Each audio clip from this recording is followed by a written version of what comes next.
Bonjour à nous tous qui aimons Dieu, qui aimons sa parole, qui avons été sauvés par la mort de son Fils à la croix, qui avons été identifiés à sa mort. Que la grâce de Dieu soit déversée davantage dans nos vies.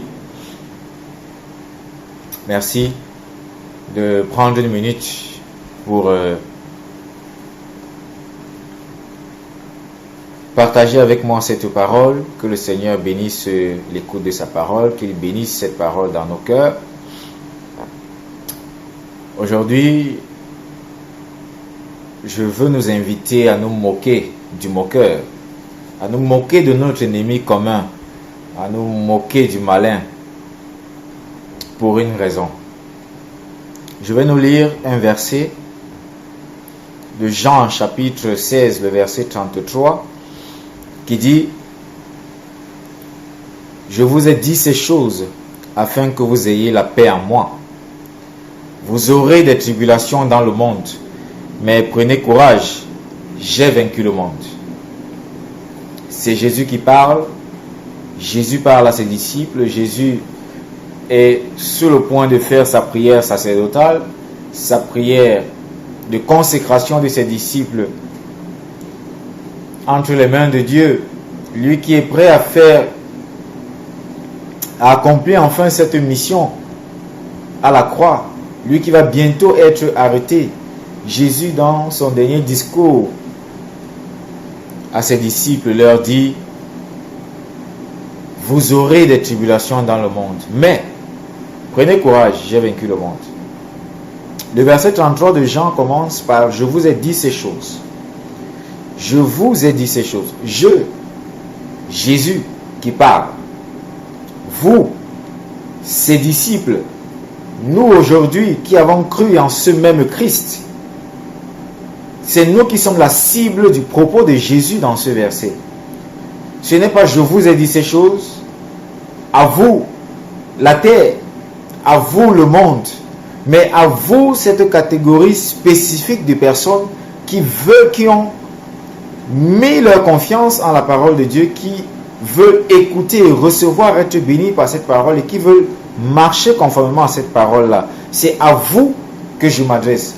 Et précisément dans ce contexte, Jésus parlait à ses disciples, à nous aujourd'hui qui sommes aussi disciples de Christ, par la nouvelle naissance, par l'acceptation du sacrifice de Christ à la croix. Jésus nous a donc dit ces choses. Mais quelles choses? Et il nous a prévenus du fait que nous aussi, comme lui, nous allons être traînés dans les tribunaux, nous allons être fouettés, nous allons être lapidés, nous allons être insultés, nous allons être maltraités, nous allons subir toute forme d'oppression, comme lui le Christ, comme lui Jésus. Et il dit qu'il nous a dit ces choses à l'avance. Il nous a dit que le diable viendrait sous forme d'agneau déguisé. Il nous a dit que les agents du diable seraient là pour que le royaume des ténèbres lui aussi avance. Il nous a dit que ce ne serait pas facile. Il nous a dit donc ces choses afin que vous ayez la paix en moi. Vous aurez des tribulations dans le monde. Vous aurez des tribulations dans le monde. Une fois de plus, vous, il s'agit de qui? Il s'agit de toi et moi, qui reconnaissons que Dieu le Père a envoyé Dieu le Fils pour nous sauver par la puissance de Dieu le Saint-Esprit. Que l'agneau de Dieu est venu pour donner sa vie pour que nous soyons sauvés. C'est nous qui reconnaissons cet état de choses, qui allons subir les tribulations du monde. Vous aurez des tribulations. Laissez-moi m'arrêter d'abord à vous aurez. Vous aurez, c'est une certitude, c'est une affirmation.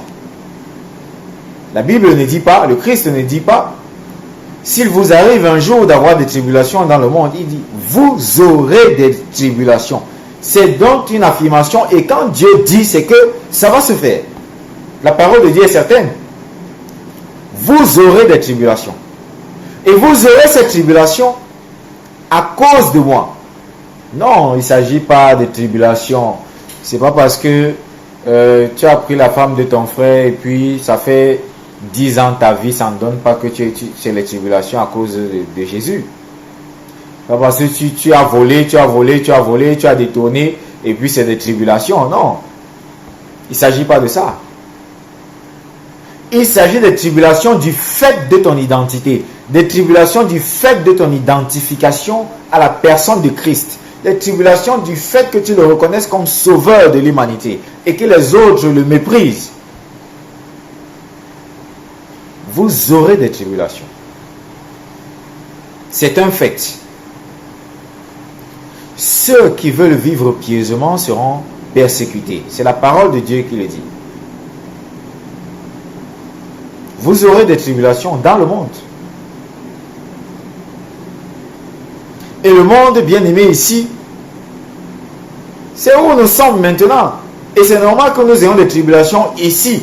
Parce que le prince de ce monde, Satan, ne veut pas comprendre qu'il n'est là que pour un instant. Parce que lorsque le son de la trompette, enfin, retentira, la volonté de Dieu parfaite s'accomplira. Dans les cieux comme sur la terre. C'est bien dans le monde, Jésus nous dit dans Jean 17, nous sommes dans le monde, mais nous ne sommes pas du monde. Et comme nous ne sommes pas du monde, comme nous sommes un peuple étranger, un peuple pèlerin, des gens au passage, et qui ont une vie différente, une vie unique, qui viennent trouver les gens dans leur système ténébreux, dans leur système déformé, dans leur système dépourvu de vie. Et lorsque nous voulons y apporter un peu de vie, c'est normal que le monde, par les personnes qui le constituent, permettez-moi la redondance, que le monde constitue un lieu de tribulation pour les enfants de Dieu. Vous aurez des tribulations dans le monde. Parce que Satan est prince du monde. Parce qu'il sévit là avec ses démons. Vous aurez des tribulations dans le monde. Il ne faut donc pas imaginer, bien aimé, qu'on soit toujours dans le monde et qu'on vive loin de la tribulation, loin de la persécution, loin de l'épreuve. Puisque Jésus n'a pas dit, s'il vous arrive d'avoir des tribulations, s'il vous arrive d'être... Non. Vous aurez, à vous mes disciples, si tu es disciple de Christ, tu auras des tribulations dans le monde. C'est une certitude. Et donc, si depuis que tu as cru, tout est doux, c'est certainement qu'il y a un deuxième Jésus-Christ que nous, on n'a pas encore rencontré, qui promet une vie sans tribulation. Parce que voici ce que Jésus dit à ses disciples. Vous aurez des tribulations dans le monde. S'il n'y a pas d'épreuve, aucune tribulation, et que vous êtes en Christ, c'est que c'est un autre, mais pas le Fils de Dieu, qui a laissé cette parole. Mais Jésus dit, prenez courage, j'ai vaincu le monde. Bien aimé, voilà pourquoi j'ai dit ici tout à l'heure, lorsque je commençais, moquons-nous du moqueur. Moquez-vous du moqueur, moquez-vous de votre ennemi. Jésus dit, j'ai vaincu le monde. Bien aimé, prenez courage. Ça veut dire, là encore, c'est une forme impérative. Il dit, prenez courage. C'est une exhortation, une interpellation. Prenez courage. Jésus nous appelle à prendre courage. Il dit, j'ai vaincu le monde. Il ne dit pas que je vaincrai le monde. Il ne dit pas que le monde sera vaincu. Il dit que j'ai vaincu. Bien-aimé, ici,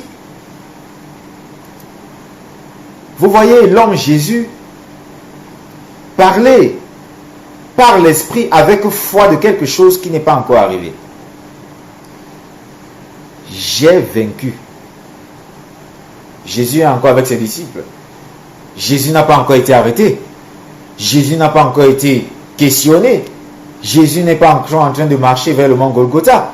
Jésus n'est pas encore cloué à la croix. Mais Jésus dit, j'ai vaincu. Passé composé.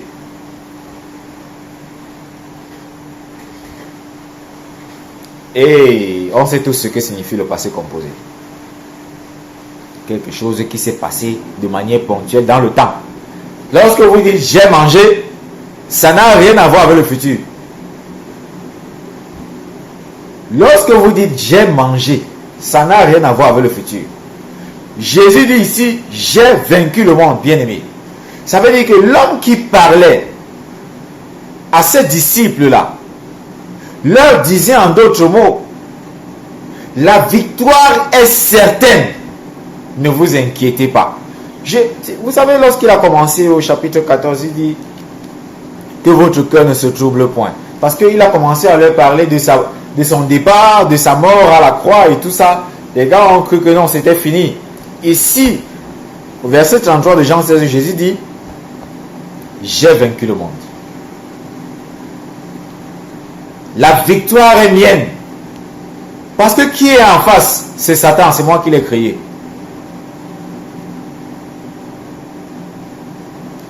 La créature ne s'élèvera jamais au-dessus du Créateur. J'ai vaincu. Satan a cru qu'il pouvait essayer. Lorsque, par tous ces démons humains, il a mis Jésus à la croix, il a cru qu'il avait reçu son coup. Mais Jésus avait déjà prophétisé sa victoire. Et la parole de Dieu, lorsqu'elle sort, ne retourne point à lui sans avoir accompli le fait pour lequel elle est sortie. Jésus a dit, j'ai vaincu le monde. Il ne pouvait que se passer que Jésus sorte victorieux de la tombe. Prenez courage, j'ai vaincu le monde. Bien aimé, pourquoi est-ce que nous devons nous moquer du moqueur? Parce que le moqueur est vaincu. Pourquoi nous moquer de notre ennemi? Parce que notre ennemi est vaincu. C'est lui qui est vaincu. Bien aimé, prenez cette image simple. Celui qui est vaincu n'a plus de puissance. Lorsque deux pays entrent en guerre, un est vaincu, il est annexé. Vous avez vécu ou alors entendu parler de la Première Guerre mondiale, de la Deuxième. Ceux qui ont succombé, ils ont été annexés, ils ont été colonisés. C'est ce qui s'est passé en Afrique. Lorsqu'il y a un combat, il y a un vainqueur. En tout cas, il ne peut pas avoir deux vainqueurs dans un combat. Il ne peut pas y avoir deux vainqueurs dans un combat. Donc, celui qui est debout a vaincu celui qui est au sol. Jésus dit, j'ai vaincu le monde. Ça veut dire que le monde est sans puissance. C'est ce que ça veut dire. Ça veut dire que le prince du monde est sans puissance. Ça veut dire que les forces du monde sont sans puissance. Ça veut dire que les autorités du monde sont sans puissance. Face à toi, face à moi, qui croyons que Jésus a vaincu.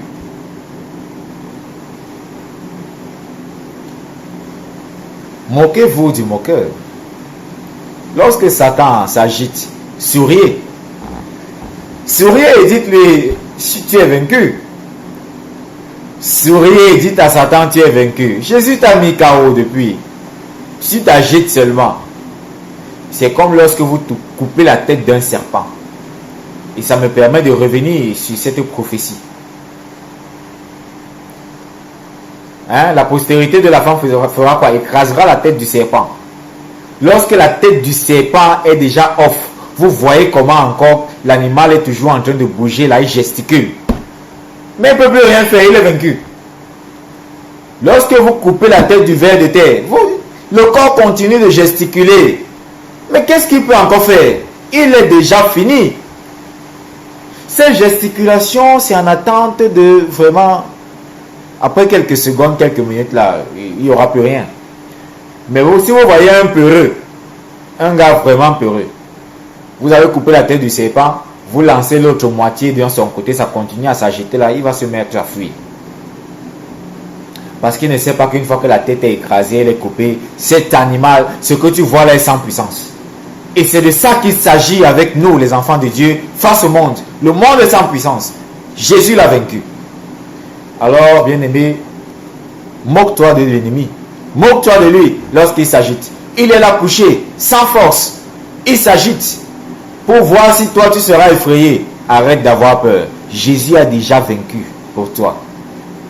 Et la victoire est ton partage au nom de Jésus. Si tu te l'appropries. Que l'Éternel, bien-aimé, bénisse cette parole dans nos vies pour que nous affrontions cette vie avec assurance, avec fierté, à cause de notre identité, à cause de la victoire qui est notre partage. Que Satan, au-delà de nous effrayer, que nous sachions qu'il ne peut rien nous faire. Souriez. Souriez à chaque fois que vous faites face à des épreuves, que vous faites face à la tribulation. Parce qu'elle ne peut pas vous emporter si Jésus est votre sauveur. Parce que votre sauveur a déjà mis hors d'état de nuire toutes les puissances et les autorités de ce monde. Ils sont sans puissance.